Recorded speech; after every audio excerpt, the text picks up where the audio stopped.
कोई आदमी चोरी करेगा, उसके साक्ष्य मिलेंगे तो क्या मुहूर्त निकलवाया जाता है? ये कहीं ना कहीं अनडिक्लेयर्ड, अघोषित आपातकाल है। जितने भी अपोजिशन लीडर्स हैं या जो अपोजिशन पार्टी के जितने भी लीडर्स हैं वो वेल प्रिपेयर्ड पहले से हैं। ये कोई नई चीज़ नहीं हो रही है। आप एजेंसीज का अपने पॉलिटिकल एजेंडा पूरा करने के लिए इस्तेमाल ना करें, वो लोकतंत्र के लिए किसी भी तरीके से ठीक नहीं है। तानाशाही जब जब बढ़ती है, जब जब जुल्म बढ़ता है, तब तब लोग जो है और ज़्यादा इकट्ठा हो जाते हैं ऐसे तानाशाहों के खिलाफ। और अब आप देखेंगे केंद्र सरकार के जाने की उल्टी गिनती शुरू हो गई। कोई आदमी चोरी करेगा, उसके साक्ष्य मिलेंगे तो क्या मुहूर्त निकलवाया जाता है? आपने ऐसे समय को तब क्यों नहीं सोचा कि जिन लोगों से आपने पैसे लेने के लेन देन करे हैं? आज ही सुप्रीम कोर्ट ने कहा सुबह, जब ये सिसोदिया जी के और सत्येंद्र जैन की सिसोदिया की जमानत के बारे में गए, सुप्रीम कोर्ट ने आज ही टिप्पणी की कि अगर पॉलिटिकल लोग हैं और सभी इन्वॉल्व हैं तो सभी के खिलाफ कार्रवाई क्यों नहीं हो रही, उनके खिलाफ कार्रवाई क्यों नहीं करते? और इनके खिलाफ सबूत हैं कि केजरीवाल से मिलवाने के लिए इन्होंने मिस्टर अरोड़ा को लेकर गए। अरोड़ा ने इनके सामने शर्त रखी कि 3 बजे तक रेस्टोरेंट खुलने चाहिए। फिर सारे 3 बजे तक इनकी शर्त पर रेस्टोरेंट खोलने के लिए अगले दिन ऑर्डर कर दिए। अरोड़ा जी ने बताया इनको 25-30 लाख रुपए दिए गए। ये अरोड़ा जी ने कहा है संजय जी को, केजरीवाल को पैसे देने की जो लेन देन हुआ है वो आमने सामने बैठकर केजरीवाल के घर ले जाने वाले वो हैं। तो जो मुलजिम हैं जिन्होंने करोड़ों रुपए का घोटाला किया शराब में, 5% से लेकर कमीशन 12% कर दिया जाए, एक्साइज कमिश्नर को धमका दिया जाए कि हम आदेश कर रहे हैं, एक्साइज कमिश्नर के 161 के बयान में हैं।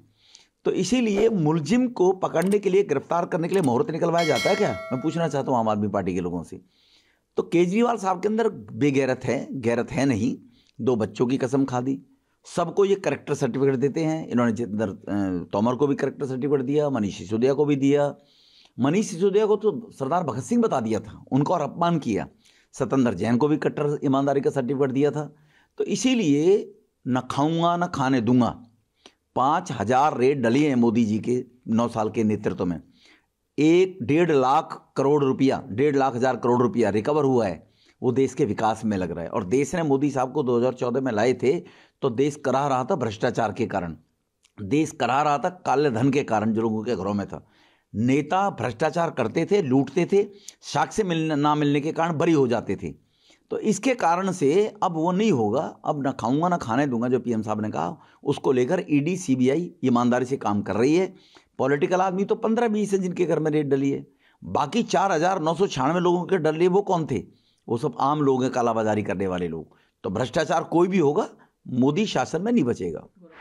ये सरकार विरोध की हर आवाज़ को कुचल देना चाहती है। इतनी भयभीत और अपने आप को इतना असुरक्षित महसूस कर रही वाली ये सरकार लगातार ऐसी हर आवाज़ को जो इनको एक्सपोज करता है या जो इनके खिलाफ तथ्यों के साथ, आर्ग्यूमेंट के साथ बोलता है, तो उसको, उस हर आवाज़ को ये दबाने का काम कर रहे हैं, कुचलने का काम कर रहे हैं। संजय सिंह राज्यसभा में थे, वहाँ से उनको सस्पेंड किया गया क्योंकि लगातार सरकार से जवाब मांग रहे थे कि मणिपुर के अंदर जो महिलाओं के साथ जो रेप की घटनाएं हुई, जो उनको निर्वस्त करके घुमाया गया, सरकार को अच्छा नहीं लगा।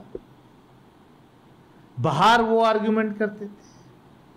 कल हमने देखा कि किस तरीके से एक न्यूज़ पोर्टल से जुड़े हुए लोगों को, उनको गिरफ्तार किया गया। और एक उस अखबार की रिपोर्ट पर कह रहे कि न्यूयॉर्क टाइम्स ने कोई स्टोरी छापी। न्यूयॉर्क टाइम्स की एक स्टोरी पर आपने इतनी कार्रवाई कर, न्यूयॉर्क टाइम्स ने तो क्या क्या छापा है इस सरकार के खिलाफ, सरकार से जुड़े हुए लोगों के खिलाफ, उन पर कोई कार्रवाई नहीं हो रही।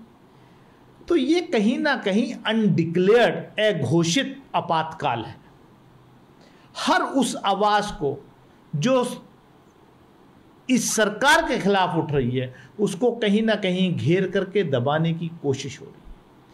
और संजय सिंह जी के मामले में तो मैं ये समझता हूँ कि ये और बड़ा एजेंडा है क्योंकि उनका राज्यसभा का टर्म दिसंबर में एंड हो रहा है, तो दोबारा से उनका रिन्यूअल राज्यसभा में कैसे रोका जाए, वो भी एक मुझे उस साजिश की भी बुआ थी। ईडी, इनकम टैक्स, सीबीआई और लगातार जिस तरीके से घटनाक्रम है, जितने भी अपोजिशन लीडर्स हैं या जो अपोजिशन पार्टी के जितने भी लीडर्स हैं वो वेल प्रिपेयर्ड पहले से हैं।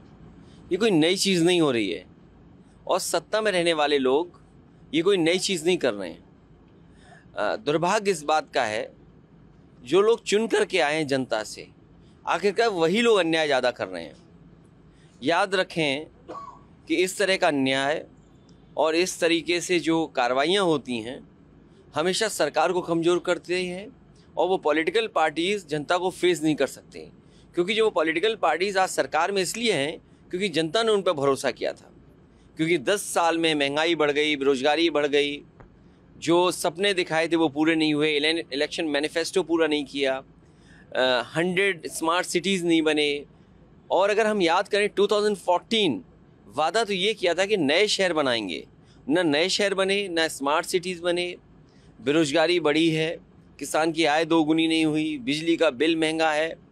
और जिस कदर बड़े बड़े सपने दिखाए थे इन्वेस्टमेंट के, बड़ी बड़ी मीट की गई थी, क्या हासिल हुआ?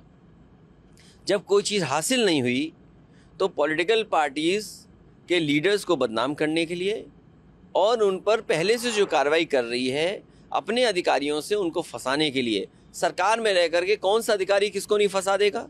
एसओ से कह दो वो जेल भेज देगा, लेखपाल से कहो वो ज़मीन के विवाद तैयार कर देगा। तो सरकार में रह करके ऐसी कार्रवाइयों से सरकार मजबूत नहीं होती है। जब कभी भी जनता के बीच में वोट मांगने जाएंगे तो जनता इनको जवाब देगी। क्या लगता है बीइंग एन अलायंस आप सब साथ हैं, किस तरह से इसको आप लोग विरोध करेंगे और क्या लगता है अभी आप कह रहे हैं? देखिए अभी हमारा विरोध जैसे जिस स्तर पे जहाँ जो पॉलिटिकल पार्टीज हैं सब विरोध कर रहे हैं और जितनी भी अपोजिशन पार्टीज के लोग हैं उन्होंने सब ने कहा ये गलत हुआ है। न केवल विपक्ष के लोग कह रहे हैं लेकिन बीजेपी के अंदर बैठे हुए नेता बोल रहे हैं कि ये गलत हो रहा है, क्योंकि कल उन्हें वोट मांगने जाना है। इन बातों का जवाब कैसे जनता में दिया जाएगा, ये बीजेपी के खुद के नेता इस बात को सोच रहे हैं। कांग्रेस किसी इर्रेगुलरिटी को सपोर्ट नहीं करती है। जो शराब घोटाले में दोषी हैं उनके खिलाफ कार्रवाई होनी चाहिए, लेकिन एजेंसीज का मिसयूज भी नहीं होना चाहिए कि अपने पॉलिटिकल हिट साधने के लिए सरकारें एजेंसीज का मिसयूज करें।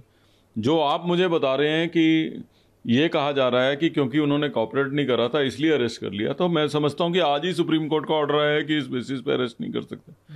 अगर वो दोषी हैं और उनकी इन्वॉल्वमेंट है तो ज़रूर अरेस्ट करना चाहिए, और अगर खाली इसी बेस पे अरेस्ट किया जा रहा है कि कॉपरेट नहीं किया जा रहा तो ये एजेंसीज का मिसयूज है। जो दोषी हैं उनके खिलाफ कार्रवाई हो, लेकिन उस आड़ में आप एजेंसीज का अपने पॉलिटिकल एजेंडा पूरा करने के लिए इस्तेमाल ना करें, वो लोकतंत्र के लिए किसी भी तरीके से ठीक नहीं है। जब 1947 में देश आज़ाद हुआ तो मिला क्या? मिली बोलने की आज़ादी, कि अब जो लोगों की बात खुल के बोलेंगे उनको आप ज़बरदस्ती झूठे मुकदमों में जेल में नहीं बंद कर सकते। सड़क, पुल, रेल तो अंग्रेज़ भी बना रहे थे 200 सालों से। ऐसा नहीं है कि अंग्रेज़ों ने सड़क नहीं बनाई देश में, उन्होंने सड़कें भी बनाई, पुल भी बनाया, रेल भी बनाया, सब कुछ बनाया, मगर देश में आज़ादी नहीं थी बोलने की। जिसको चाहा उसको जेल में बंद कर दिया, जिसको चाहा उसको फांसी पे लटका दिया। वो आज़ादी हमें 1947 में मिली। आज देश की वो आज़ादी ख़त्म हो रही है। आज देश में गरीबी बढ़ रही है, बेरोज़गारी बढ़ रही है, महंगाई बढ़ रही है, लोग परेशान हैं, दुखी हैं, आत्महत्याएं कर रहे हैं। और अगर कोई लोगों की आवाज़ उठाता है, कौन उठाएगा? विपक्ष उठाएगा, विपक्षी नेता उठाएंगे। अगर अब वो लोगों की आवाज़ उठा रहे हैं तो अब उनको झूठे मुकदमों में जेल में डाला जा रहा है। कहने का मतलब ये है कि अब 2024 तक, जब तक चुनाव है, भारतीय जनता पार्टी की केंद्र सरकार बहुत सारे विपक्षी नेताओं को जेल में डालेगी ताकि कोई जनता की बात ही ना कर सके, कोई विपक्ष की बात ही ना कर सके, ताकि चुनाव के अंदर आसानी से भारतीय जनता पार्टी जीत सके। मगर ये होगा नहीं, क्यों नहीं होगा?